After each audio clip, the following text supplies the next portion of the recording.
The planet gleamed under twin suns, its skies awash in hues of lavender and gold. On this alien world, warriors were forged through fire, trials, and tradition. Among them was the princess, a figure of unmatched grace and ferocity. Her presence commanded respect from every corner of her realm. She was a paragon of strength, intellect, and resolve, yet her heart remained untouched, unyielding to suitors who sought to claim her hand. Her people revered her not only for her lineage but for her victories. Clad in armor that shimmered with iridescent scales, she led legions into battle, her spear a beacon of defiance and her voice a rallying cry. Suitors from across galaxies had come to win her favor, nobles, warriors, and scholars alike. They brought treasures from distant stars, recited epic poems of devotion, and offered oaths of undying loyalty. All were dismissed with a single piercing gaze. Her court buzzed with rumors. Some said she waited for a suitor of unmatched strength. Others believed her heart was bound to the cause of her people, leaving no room for affection. No one, not even her closest advisors, could decipher the enigma of her heart. It was into this world of unrelenting standards and unyielding traditions that a human arrived, uninvited and unexpected. The human's journey had been one of desperation and determination. A soldier by trade, his path had been forged in the crucible of interstellar conflict. Battle-scarred and weary, he had crossed countless light years, driven by a mission he scarcely understood himself. When his vessel landed on the alien world, he was met with suspicion and hostility. Humans were not a species well regarded here. Their reputation as unpredictable and brutish preceded them. Yet, the warrior had come not as a conqueror but as a seeker. He carried no grand gifts, no elaborate verses, only the weight of his convictions and a tale of courage etched in his eyes. Despite the scorn of the court, he requested an audience with the princess. His plea was met with laughter, derision, and disbelief. But the princess, intrigued by his audacity, granted him a single moment to speak. Under the vaulted ceiling of the royal hall, the human stood before the alien princess, her imposing figure silhouetted against a cascade of luminous banners. He bowed, not in submission, but in respect, his voice steady as he spoke. "I come not to claim you as a prize or to seek your favor with empty words," he began. "I come because I see in you a strength that mirrors my own. I come because I believe we are equals, bound by a shared understanding of what it means to fight, to lead, and to bear the weight of those who depend on us." The court fell silent, the echoes of his words hanging in the air. The princess regarded him with a measured gaze, her expression unreadable. For the first time, she did not dismiss the words of a suitor outright. Instead, she issued a challenge. "If you seek to prove your worth," she declared, "then you must show me the depth of your resolve. Follow me to the proving grounds, where only the true spirit of a warrior is revealed." The human accepted without hesitation, and the court buzzed with anticipation. The proving grounds were no mere test of strength, but a crucible that demanded courage, cunning, and an unyielding spirit. What followed was a series of trials that pushed the human to his limits. He faced adversaries who towered over him, navigated treacherous terrain, and endured the judgment of an alien audience that doubted his every move. Yet, with each challenge, he demonstrated not only his resilience but his ingenuity. Where others relied on brute strength, he used strategy. Where others faltered under pressure, he stood firm. The princess watched closely, her keen eyes noting every decision he made. She saw in him not just a warrior but a kindred spirit, someone who understood the weight of leadership and the sacrifices it demanded. When the final trial concluded, the human stood before the princess once more, battered but unbroken. The court awaited her judgment, their skepticism giving way to a grudging respect for the outsider. "You have proven your strength and your resolve," she said, her voice carrying the weight of her station. "But tell me, human, why do you seek what others have failed to grasp?" He met her gaze, his answer simple yet profound. "Because I see not just a princess but a warrior who inspires greatness. And in you, I see the courage to forge a bond that transcends worlds." For the first time, the court witnessed a crack in the princess's stoic demeanor. A faint smile graced her lips as she extended her hand, a gesture of acknowledgement and acceptance. Their journey was far from over, but in that moment, the first steps were taken toward a union that would challenge traditions, defy expectations, and unite two warriors from different worlds. The days that followed the humans' acceptance into the alien court were a flurry of whispers, skepticism, and veiled curiosity. The princess, always a figure of poise and calculated detachment, allowed the human to remain within the palace grounds, a gesture of profound significance to her people. Yet, no formal acknowledgement of his place at her side was made. She was not one to be swayed by a single moment, no matter how extraordinary. The human, for his part, took this as his next challenge. He began to observe the ways of her people, learning their customs, their traditions, and the unspoken rules that governed their lives. Where others sought to impress the princess with displays of strength, he sought to understand the world she fought for. He spent hours among the artisans, learning the art of crafting their unique weapons, and trained alongside the warriors who revered her leadership. One evening, after a particularly grueling sparring session, the human found himself at the edge of a shimmering lake within the palace gardens. The twin suns had set, and the sky was alive with constellations unfamiliar to him. As he stared at the alien stars, he felt a presence beside him. "You are different from the others," the princess said, her voice soft but carrying the weight of her observations. "Most who come here seek only to prove their worth to me, but you seek to understand my world." He turned to her, noting the way her features softened in the moonlight. "How can I claim to stand beside you if I don't know what you stand for?" he replied. "Your strength is not just in battle. It's in the way you carry your people's hopes and burdens. To know you, I must know them." The princess was silent for a moment, her gaze fixed on the rippling water. "Many have spoken of their admiration for my strength," she said, "but few have ever considered the weight of it. You are the first to see it as more than a mantle of power." From that night on, their interactions became more frequent.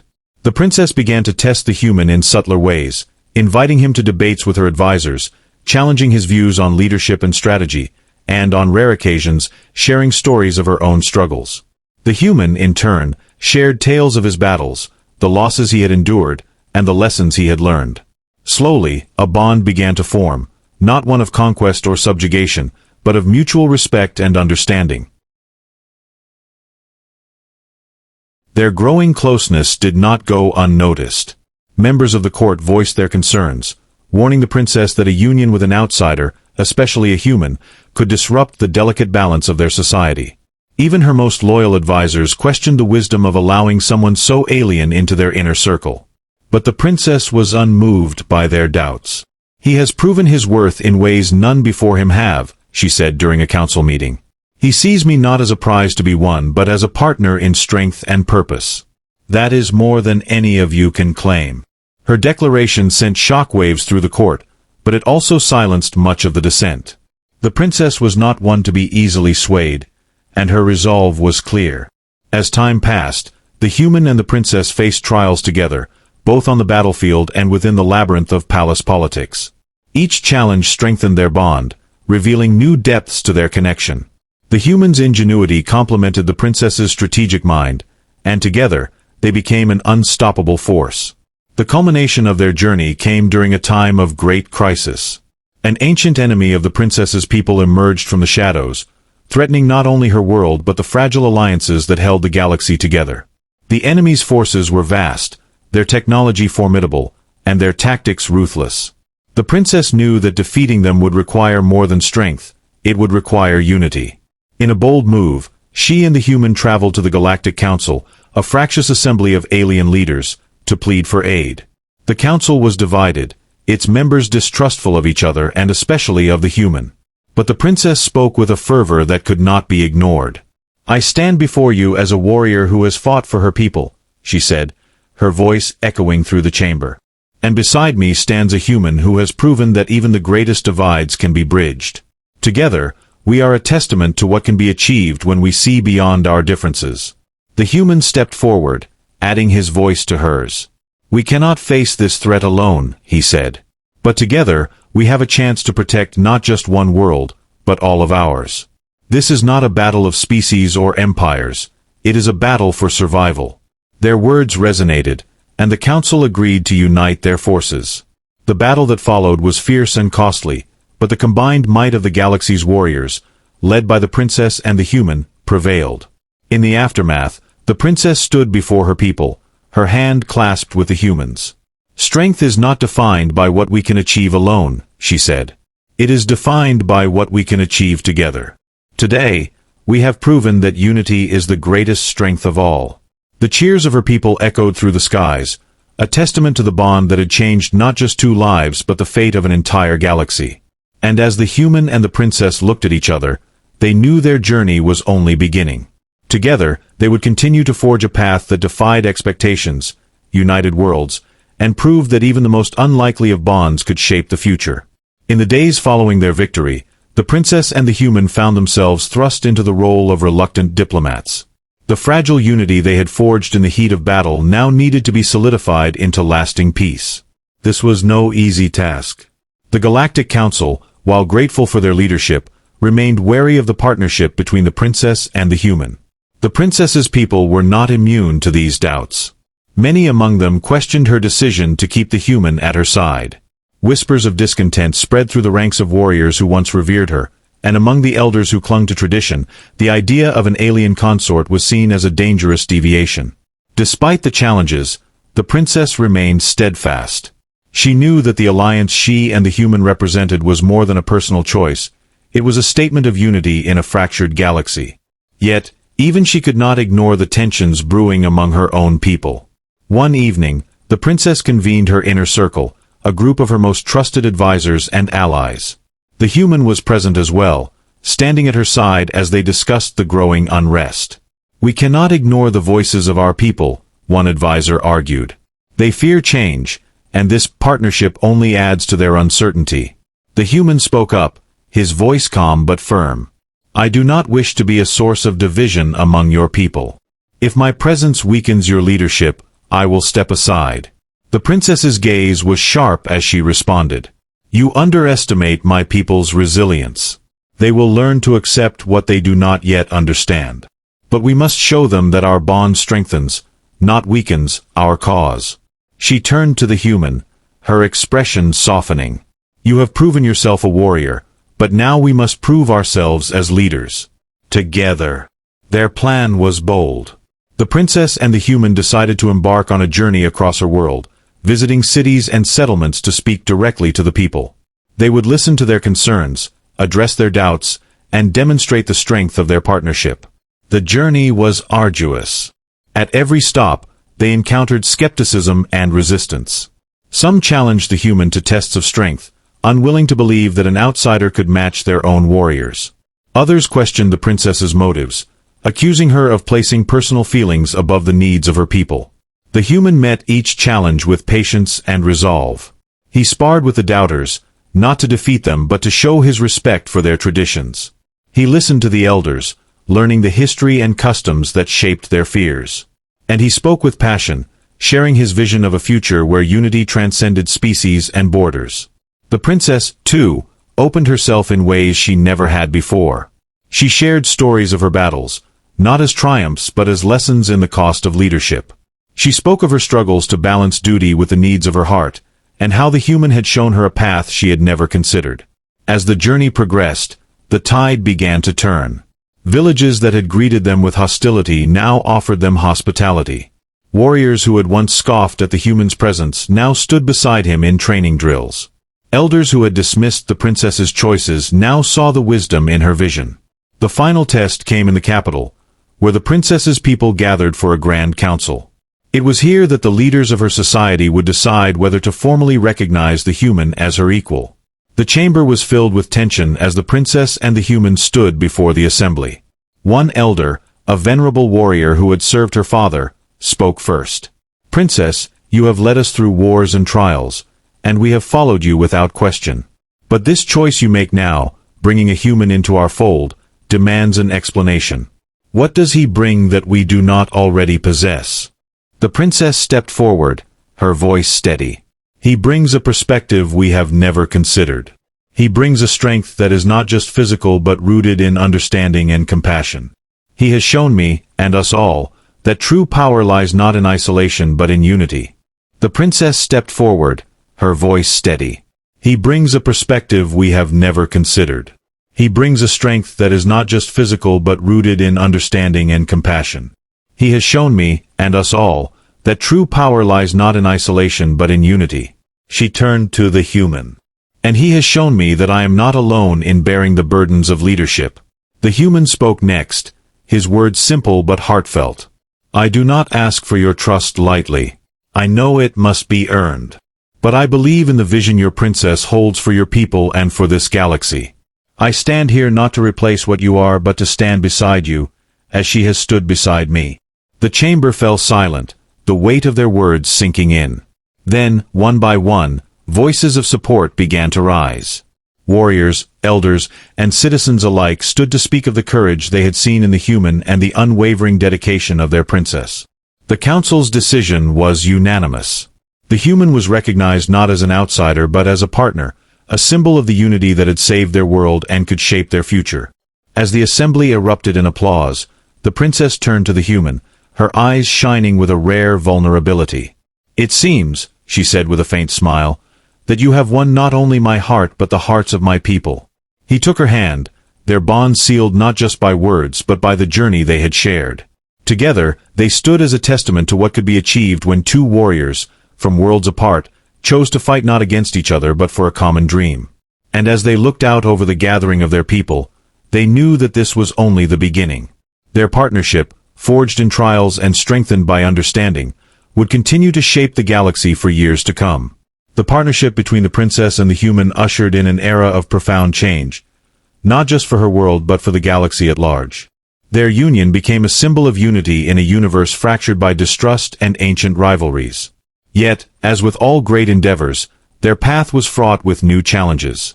The alliance forged during the war against the ancient enemy began to fray as old prejudices resurfaced. Some galactic leaders viewed the princess's growing influence with suspicion, while others questioned the human's role in their decisions. Trade agreements faltered, disputes over territorial boundaries reignited, and whispers of rebellion stirred in the shadowed corners of distant worlds. On her homeworld, the princess faced increasing pressure from conservative factions who saw her partnership with the human as a betrayal of tradition. The council that had once celebrated their victory now grew restless, torn between loyalty to their leader and fear of change. Even her most loyal allies began to question whether unity was worth the sacrifices it demanded. The human, too, struggled under the weight of his newfound role. Though he had proven himself a warrior and a diplomat, he could not ignore the lingering resentment among some of the princess's people. He spent long nights walking the palace gardens, haunted by the fear that his presence might ultimately harm the woman he had come to love. It was during one such night that the princess found him. She approached silently, her steps light against the marble path, and stood beside him under the light of the twin moons. "You're troubled," she said, her voice as calm and steady as ever. He nodded, his gaze fixed on the shimmering lake. "I wonder if I've done more harm than good. Your people doubt me. The council doubts you. Maybe—" "Stop," she interrupted, her tone firm. "You are not the cause of their fear. Change is. And change is always met with resistance." She turned to face him, her piercing gaze locking onto his. "We knew this path would not be easy. But we chose it because it was the right one. Do you regret that choice?" He shook his head, his voice steady. "Never. I would face every trial again if it meant standing beside you." A faint smile touched her lips. "Then we face this together, as we always have." Their resolve renewed, the princess and the human set out to address the galaxy's growing unrest. They convened a summit of the Galactic Council, inviting not just leaders but also citizens, warriors, and scholars from across the stars. The gathering was unprecedented, bringing together voices that had long been ignored or marginalized. The summit was tense, with arguments flaring and old grievances laid bare. Yet, through it all, the princess and the human guided the discussions with patience and determination. They reminded the assembly of the sacrifices made during the war, the lives saved by their unity, and the possibilities that lay ahead if they chose cooperation over division. The turning point came when a young warrior from the princess's world stood to speak. He had been among those who had doubted the human, but his experiences during the war had changed him. "I once believed that strength came only from within," he said, his voice carrying through the chamber. "But I have seen what can be achieved when we stand together. The princess and the human showed us that our differences are not weaknesses but strengths." If we turn away from that now, we betray not only them but ourselves." His words sparked a wave of support, and one by one, the leaders of the galaxy began to pledge their commitment to the alliance. By the summit's end, a new charter was signed, solidifying their unity and establishing a framework for lasting peace. Years passed, and the bond between the princess and the human became a legend told across the stars. Together, they oversaw the rebuilding of worlds, the forging of new alliances, and the establishment of systems that ensured justice and equality for all species. On her homeworld, the princess's people came to embrace the human as one of their own. He was no longer seen as an outsider but as a symbol of what their world could achieve when it opened its heart to the unknown. As their lives intertwined, so too did their legacies. The human became an advisor and a diplomat, his insights bridging gaps that once seemed insurmountable. The princess continued to lead with grace and strength, her vision guiding her people through times of prosperity and challenge alike. In the twilight of their years, the two stood once more by the shimmering lake where their bond had first begun to take shape. The skies above were filled with the lights of ships from countless worlds, a testament to the unity they had fought so hard to achieve. "Do you think they'll remember us?" the human asked, his voice tinged with both hope and humility. The princess looked at him, her gaze as unwavering as it had been on the day they first met. "They will remember not just us, but what we stood for. And that is all we could ever hope for."